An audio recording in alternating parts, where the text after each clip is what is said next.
Bienvenue dans cette dernière séquence de la modélisation. Je vais donc maintenant créer la lame du couteau. Alors je ne l'ai pas réalisé au préalable, donc je pense que je vais un petit peu tâtonner, mais j'ai déjà en tête ce que je veux faire. Donc je vais surtout, important, me positionner sur un calque à part, et je vais, comme toujours, vérifier que voilà, j'ai bien quitté le mode édition, je me mets sur un calque à part, mon curseur 3D est bien au centre des axes, et je vais faire Add Mesh Plane, puisqu'on va utiliser un plan pour cette modélisation. Je vais afficher ici le couteau également, puisque je souhaite que ma lame corresponde au couteau. Je vais passer en mode de vue wireframe, et je vais simplement ici utiliser cet opérateur pour venir déplacer l'objet. Donc je vais commencer ici. Voilà, je déplace l'objet, je vais le mettre au centre de la coupie, qui sera l'axe de rotation, et je vais venir, en mode édition, ajouter, avec les outils qu'on connaît, c'est-à-dire ici une extrusion par exemple, première extrusion, voilà, j'ajoute les portions que je souhaite modéliser. Donc une extrusion supplémentaire qui va me servir à faire la pointe du couteau. On verra après comment rendre vraiment ici le couteau pointu. Donc là j'ai à peu près la forme de base de mon objet.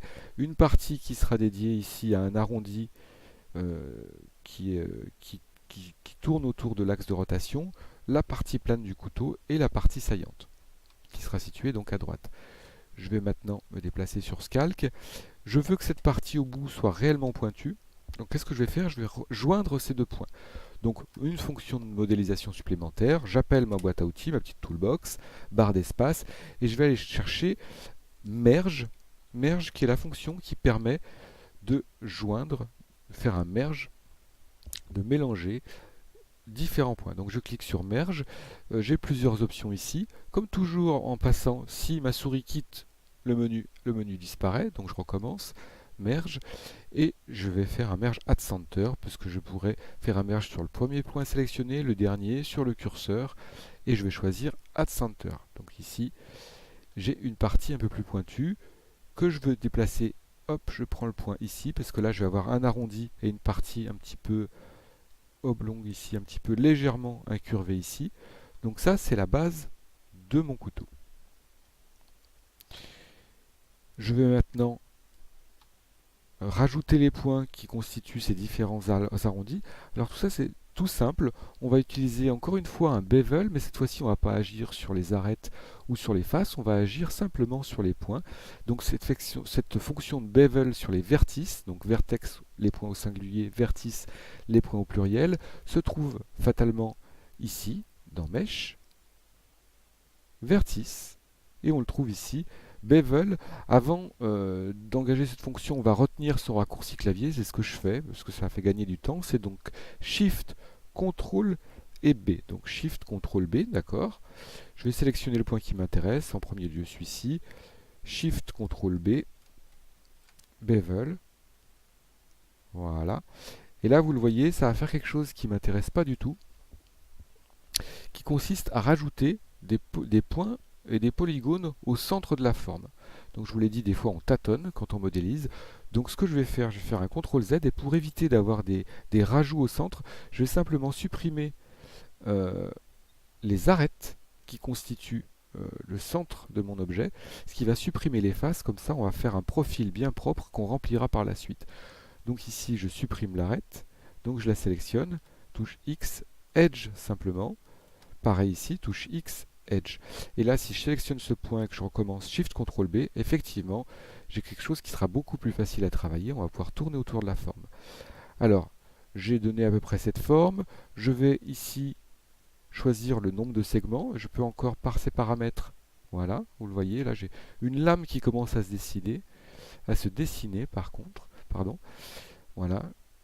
Je vais faire la même chose ici, donc Shift Ctrl B, toujours pareil, Shift Ctrl B. Voilà.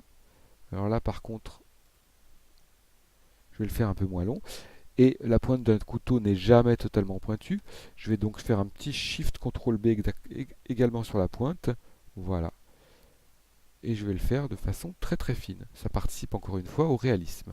Ici, j'ai une partie arrondie, donc je peux sélectionner deux points. Je ne suis pas obligé d'en sélectionner un seul. Donc Shift CTRL B, voilà. Je vais éviter d'aller trop loin. Alors au passage, vous voyez ce petit problème correspond à un paramètre si on avait fait un bevel avec un modificateur. Je vais vous le montrer après. Je vais simplement ici, voilà. Ça me permet de faire mon petit arrondi. Voilà. Donc j'ai ma forme qui est presque terminée. Juste une petite info, si j'avais choisi un modificateur bevel, ce qui ne m'aurait pas permis de faire ça, là il faut le faire à la main, donc bevel ici, le paramètre qui empêche que les réseaux d'arêtes se croisent de façon inappropriée, c'est ce petit paramètre ici. Et quand vous allez activer un Weave ici sur un bevel, vous allez remarquer qu'au bout d'un moment, ce paramètre Weave n'a plus d'effet. On ne peut pas aller plus loin tout simplement parce que cette boîte est cochée. Donc c'était juste pour info. Je ferme ceci, je remets, voilà. J'ai donc bien la base de mon couteau. Et bien qu'est-ce qu'il me reste à faire? À créer une face et à lui donner une épaisseur. Donc ça, vous savez le faire. Donc je vais faire touche A, je sélectionne tous mes points. Touche F, je crée une face. Et je vais ajouter un modificateur de type Solidify. Voilà. Ce qui va me permettre ici de donner une petite épaisseur à ma lame de couteau.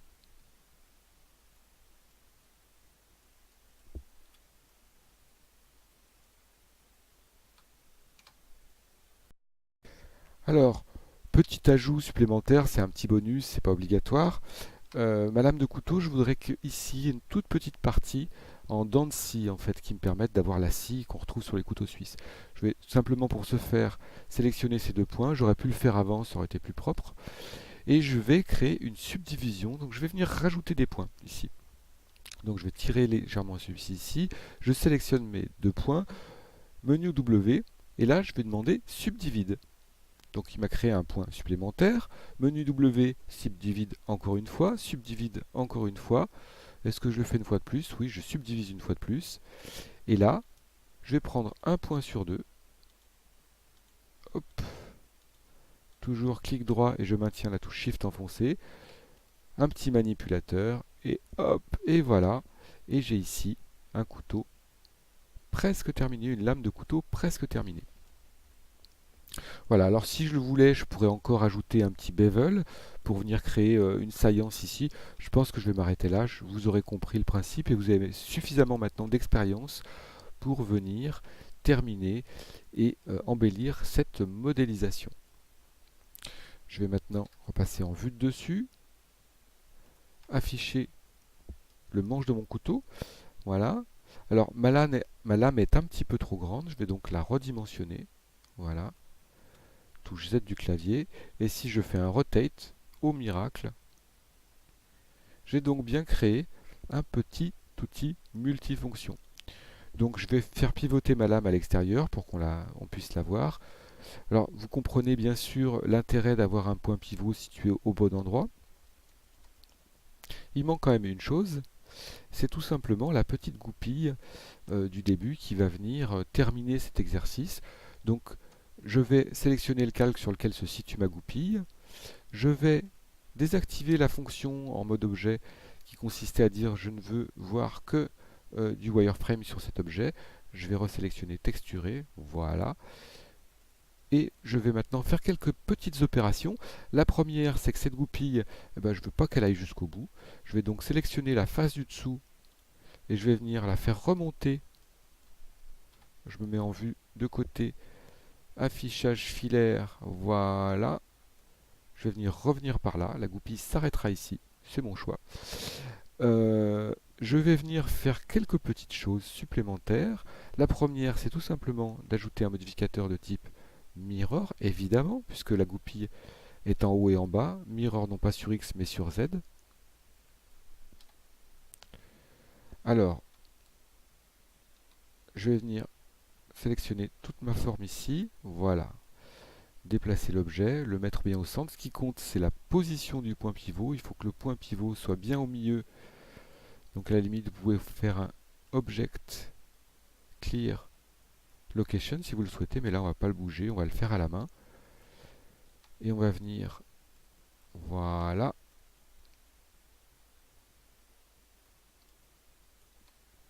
Z. Et je vais en mode édition, en sélectionnant tous les points, venir redimensionner légèrement ma goupille. Vous l'avez vu, il faut tâtonner un petit peu.